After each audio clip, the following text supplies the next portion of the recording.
Good afternoon, everyone. Welcome to the Reserve Bank April Monetary Policy Review. I'm Anna Bremen, Reserve Bank Governor and Chair of our Monetary Policy Committee. I'm joined by fellow committee members Karen Silk and Paul Conway. Our other MPC members, Haley Gorley, Prasanna Gai and Carl Hansen, are also online. Over the next few minutes, I'll share some slides and I'll talk you through today's decision and our assessment of the inflation outlook. We then look forward to answering your questions. Today, the Monetary Policy Committee agreed by consensus to hold the OCR at 2.25%.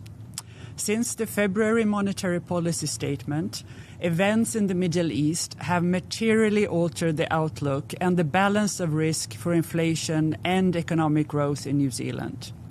In the near term, inflation is expected to increase and the economic recovery to weaken. Today's decision to hold the OCR rate balances the risk of reacting too early to near-term inflation that monetary policy cannot prevent, with the benefits of responding preemptively to the risk of higher medium-term inflation. Importantly, the committee is vigilant to any generalized medium-term inflation pressure, and we stand ready to act decisively to return inflation to its 2% target midpoint over the medium term. Let me now turn to the basis for our decision. As you know, the conflict in the Middle East is leading to significant supply-side disruption in the global economy. The supply of oil, gas, and other petrochemicals, such as fertilizers, flowing from the Middle East has been significantly reduced. This is likely to lead to higher inflation and weaker growth, particularly in countries heavily dependent on Middle East oil and gas. And this includes many of New Zealand's trading partners in Asia. As you can see in this graph, the price of oil have increased substantially. As of yesterday, market pricing is consistent with the price of oil falling over coming quarters. However, oil prices are currently very volatile, and today we've had an announcement of a ceasefire in the Middle East, and that has caused the oil price to drop over the past few hours. If we turn to financial markets, they have also been volatile over the past months. Globally, overall financial conditions have tightened. And as you can see in this graph, wholesale interest rates have increased in many countries, reflecting expectations of tighter monetary policy. And this includes New Zealand. As you can see here in New Zealand, mortgage rates have also increased, and this reduces the further stimulus that we expected in February from borrowers refixing at lower interest rates. While financial conditions tightened overall, the New Zealand dollar has depreciated somewhat in trade-weighted terms, but this is also consistent with broader moves in currency markets.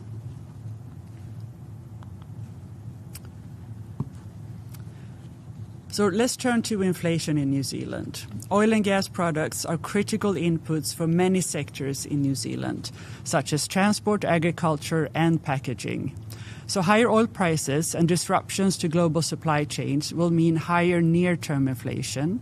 We have updated our forecast from February. We currently project consumer prices to be 3% in the first quarter of this year and 4.2% in the second quarter. Let me stress that the committee sees significant uncertainties around this forecast. Well, just to be very clear, this forecast is based on actual fuel prices and oil price futures as of yesterday, and I showed you that graph just a second ago. As I mentioned, that assumes crude oil prices drop below $100 per barrel by the end of June. We also assume some near-term pass-through into other consumer price components, particularly transportation, airfares, and to some extent also to food prices. But again, this forecast is highly uncertain, and consumer prices in the second quarter could be both higher and lower than what we see in this forecast. We will update it at our next monetary policy meeting in May. The Monetary Policy Committee's mandate is to look through near-term inflation volatility and ensure that inflation returns to the 2% target midpoint over the medium term. So in this graph, you can also see core inflation, and core inflation is a good guide to medium-term inflation pressures. And as you can see, prior to the conflict, measures of core inflation were stable, albeit slightly above the 2% target midpoint. So ensuring that inflation returns to 2% over the medium term, it will require three things: that core inflation remains contained, that wage growth is modest, and that medium and long-term inflation expectations stay around 2%. And importantly, this will depend on the outlook for the labour market and for growth. So let us turn to the outlook for the labour market and growth. As you know, prior to the conflict, the New Zealand economy was in the early stages of an economic recovery. GDP growth in the December 25 quarter was 0.2%. That was somewhat lower than we expected, but high-frequency indicators over January and February suggested that the recovery was actually gaining strength. In this graph, you see the Kiwi GDP now forecast, and that was actually 0.6% currently for the first quarter. Looking forward, higher fuel cost and rising uncertainty are expected to weaken the economic recovery in the near term, and I would like to acknowledge that this is a challenging time for many New Zealand households and businesses. Spare capacity is now likely to persist for longer, dampening the ability of firms to pass on cost increases through higher prices, and that will then dampen inflation over the medium term. Unemployment and job insecurity are also still at high levels, and this dampens wage growth, but it also dampens medium-term inflation pressure. Given the recency of the conflict, we currently don't have much data on the likely persistence of higher near-term inflation or how much we expect the reduction in economic growth to be in the near term. But what we do have, such as the Business Outlook survey that you can see now on this slide, it's consistent with near-term inflation expectation increasing. You see that in the blue line, but also with business sentiment falling over the recent week. And if you see the two dots here, the blue and the red dot, that's the last reading from the end of March. In addition to this, we've done our own business surveys, and we have an engagement with businesses around the country, and that confirmed this view with higher inflation expectations for the near term and somewhat weaker growth. At our May monetary policy meeting, so next monetary policy meeting, we will have a full set of forecasts and more data indicating where inflation and the economy is heading.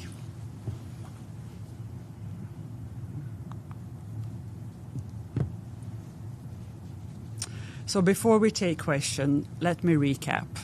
Today, the Monetary Policy Committee has agreed by consensus to leave the OCR on hold at 2.25%. We remain vigilant to any generalized inflationary pressure, and we continue to monitor the economic recovery. We stand ready to act decisively to return inflation to 2% over the medium term. We now look forward to taking your questions. Thank you, Governor, and thank you to the journalists on our Zoom call. If I could just ask you to please raise your hand and we'll turn to you shortly. First up, we'll go to Lucy from Reuters. Oh, hold on. Can you hear me? Yes. Okay, great. Sorry. So first of all, you talked about a number of committee members discussing preemptively increasing the cash rate. When they discussed preemptive, was that a decision or a discussion around increasing the cash rate today, or was it preemptive as in you want to increase it next month? What sort of time frame is that preemptive in?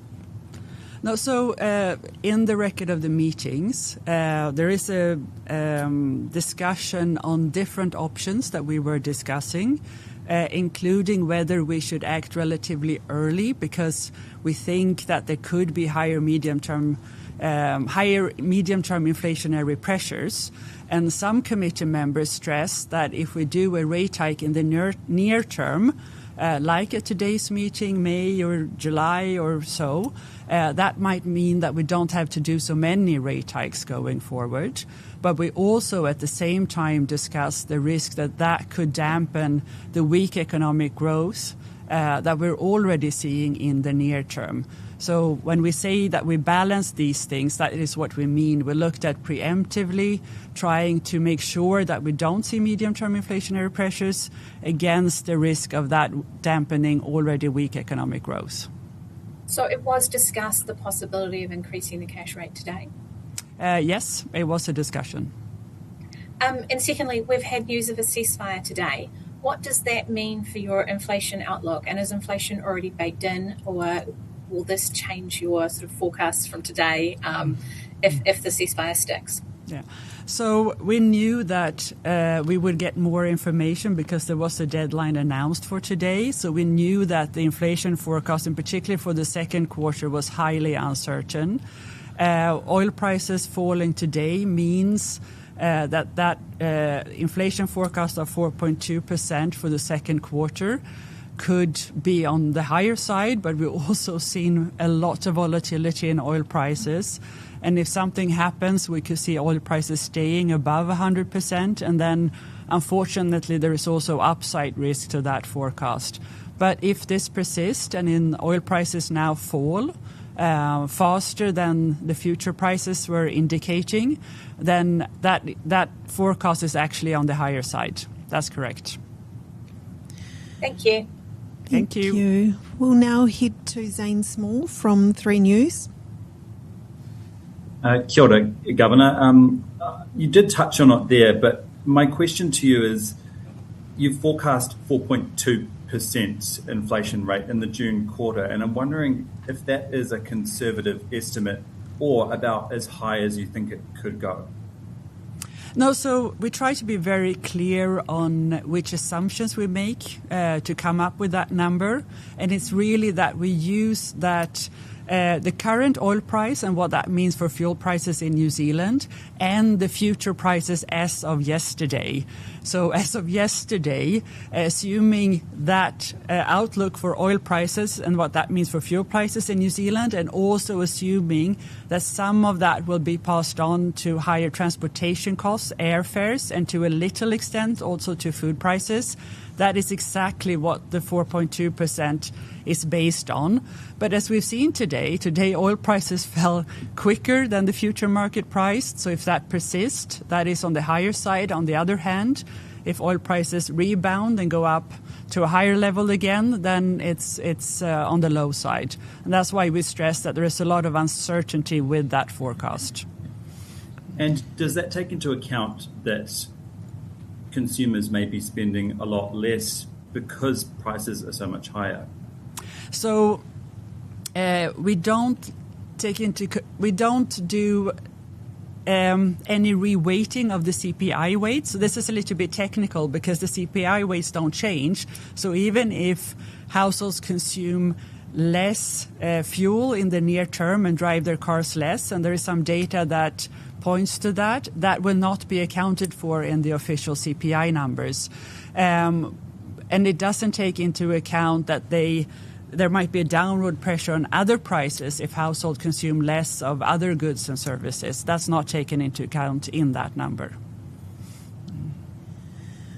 So while that talks to the near term, what you would expect to see that if you have conditions like that, consumer confidence is down, the economy is weaker, that would flow into the medium-term inflation numbers, and it would have a dampening effect on inflation over the medium term. Thanks. We'll now head to Ainsley Thompson from Bloomberg. Hello. With your visits to businesses, have you had any intelligence of changes in price-setting behaviour? Well, that's a very important question. So we've done both business surveys, and we also met a number of businesses around the country. This is anecdotal data, so I want to be a little bit careful. The main things that we hear is that quite a number of businesses are planning on hiking their prices. Some are saying that they will use temporary fuel surcharges. That means that those prices could be reverted if we see fuel prices coming back down. Some are saying that they will just hike their prices, and some say that they cannot hike prices even if this year the costs go up, because consumers are not accepting higher prices. So we see a range of different answers from different companies, and this is the kind of thing where we'll get more data and better information over the coming months. Okay, thanks. We'll now head to Jason Walls from One News. Thank you very much for the opportunity, and I'd like to commend you on doing these online press conferences as well. I think it's a really good move towards transparency. My question is about house prices and just what your forecasts are about what's happening with house prices at the moment and going forward. So that's a good question. So we don't have a new house price forecast right now, but we'll come back to that in the May meeting. In February, we still expected a little bit of higher house prices this year. What we do know is that it differs across different parts of the country. And in May, again, we'll have better data to comment on the recent developments. But we don't have a new update today. Can I just add to that? Of course. We're not publishing a full set of projections because this is a monetary policy review. When we put out a monetary policy statement, which is 4 times a year, we do publish a full set of projections, including for house prices. This time, we did something a little unusual in that we put out forecasts for CPI inflation in Q1 and Q2 this year, just given the interest and how sort of relevant it is to the current economics conversation. Yes. But it's not a normal thing for us to do, to put numbers like that out at an NPR.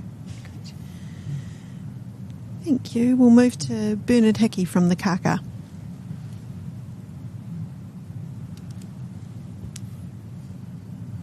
Bernard, you're on mute.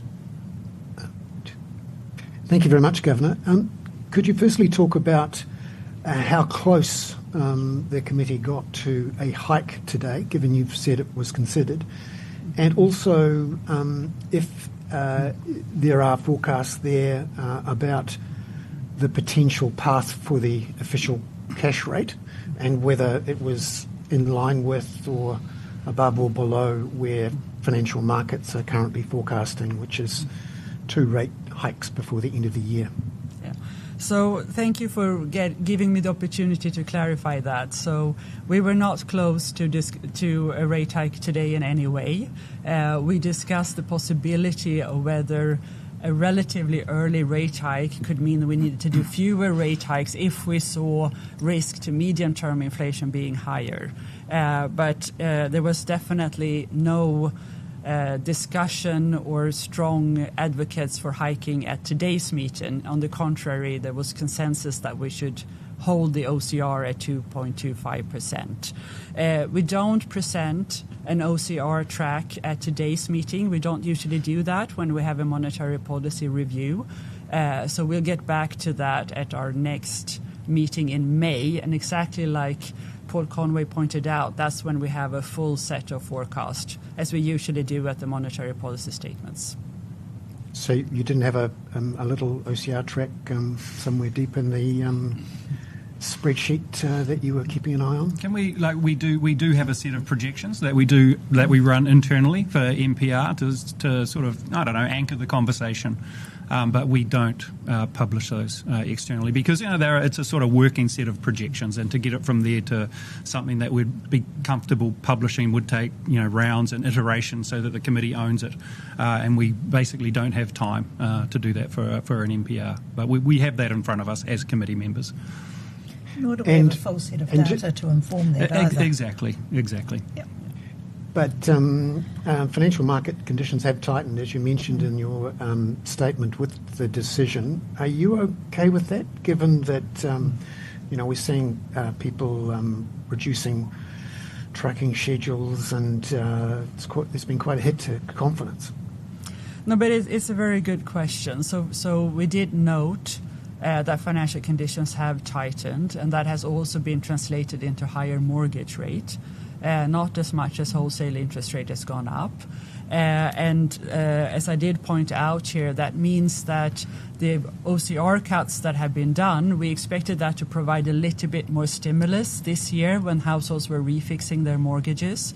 So overall, that is a little bit tighter financial conditions, and that's likely to dampen somewhat near-term economic growth. It's about 20 basis points up on the mortgage interest rate for households. We also note that the deposit rates have not gone up as much as the mortgage rates. So in a way, it's helped you do some of your work.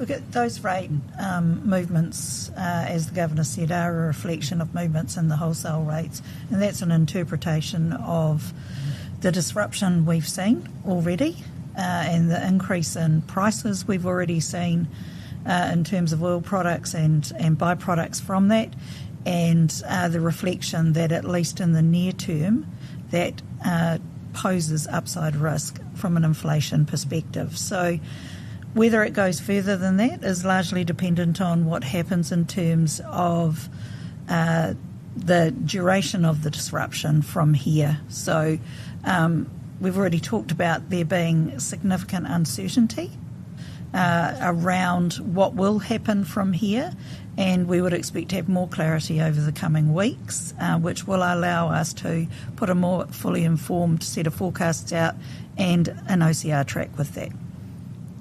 Thank you. Thanks, Bernard. We'll now head to Janae from the New Zealand Herald.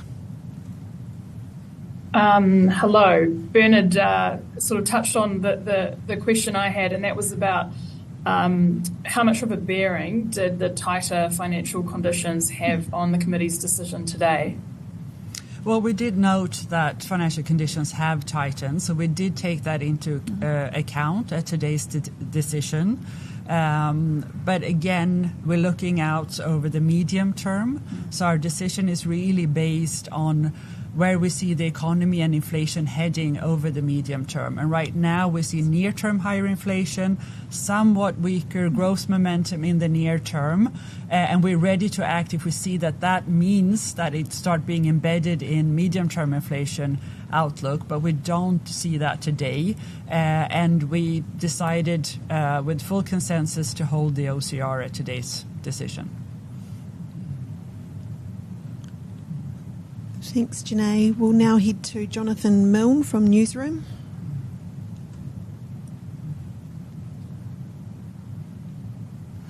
Try that again. You're on mute. Kia ora, Governor from Auckland. Thank you for the opportunity to tip in from Auckland. There's been criticism of the MB fuel supply data, and Stats NZ has admitted botching its FPI data in February and has now said that it's looking to improve some of its data collection, its survey data collection. How satisfied are you with the quality of the statistical information that you're getting in order to make your decisions? Well, we are happy with the statistical information that we are getting. We also know that there has been some additional money to improve the Statistic New Zealand data, and we welcome that. We are always, and it's always difficult in these circumstances when there is a lot of uncertainty. It takes quite a long time before we get the official statistics. So we're also stressing right now that we're looking very carefully at high-frequency data. We're trying to be more active in terms of engaging with businesses, reaching out and doing business surveys, etc. But it's the way that it is when there's so much uncertainty in the global environment that we're all struggling in terms of getting access to the official data on time. But we're happy with the data that we do have when we get it. Is it up to international standards? I believe it is, yes.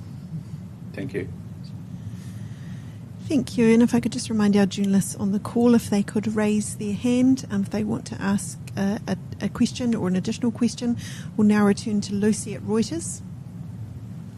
Hi, you said that you were looking at raising rates gradually, or could look at raising rates gradually. Do you want to just give us an idea of what gradually looks like and where you think the neutral rate is as of today? So we have said previously that we believe that a neutral rate is a range with the midpoint closer to 3%. And gradual means moving in normal step, which is usually 0.25%. But it could be at one meeting, it could be every second meeting. It will depend on the outlook for inflation and economic growth and how the labour market evolves. I don't know if Karen and Paul would like to add something on the neutral. I'd just like to say, with the world being in such a state of flux currently and things moving so quickly, as the Governor mentioned, with swings in oil prices today, I think the message that we're putting out in this MPR is it's the future path for the OCR is very conditional on how the economy evolves, and we've basically put out a framework for how we're thinking about near-term inflationary pressures and the extent to which they spill over into medium-term inflationary pressures, which is our target, and the extent to which that will be offset by a weaker growth environment in New Zealand. That'll very much condition the rate track going forward, but it is conditional. There are unknowns in that, and as Karen and the Governor have said, we're getting more information all the time that'll make it less conditional, come May in the first instance for our MPS. Thank you. Thanks. We'll return to Ainsley from Bloomberg. Thank you. As Bernard said, the markets are pricing in 2 rate hikes in the second half. Is that in line with your current thinking? Well, as I mentioned, we don't have a new OCR track. So what we're saying, and we're trying to be very clear, which Paul described really nicely, is the kind of information that we're looking for over the coming months. So we're looking at, do we see any signs that medium-term inflationary pressure are increasing and would be outside of the 2% target? And we're looking at things like, is this affecting, if headline inflation is spilling over into core inflation, we're looking at the medium and long-term inflation expectations, and we're looking at wage growth, because we know that they tend to be good predictor of a medium-term inflation. So those are the things that are guiding us when we're looking at to whether or not we would need to hike rates or not. Thanks, Ainsley. Now we'll head to Daniel O'Leary from Market News International.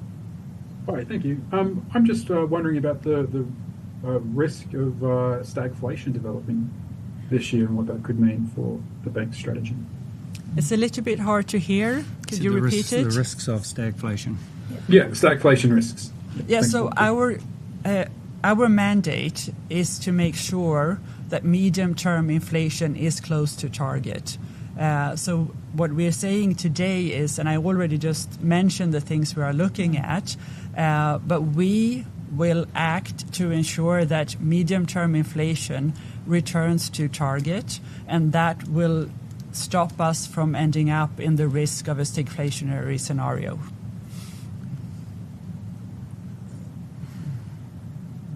Thanks everyone for the questions. Just a reminder, you can raise your hand if you'd like to ask a question. Do we have any questions for the panel?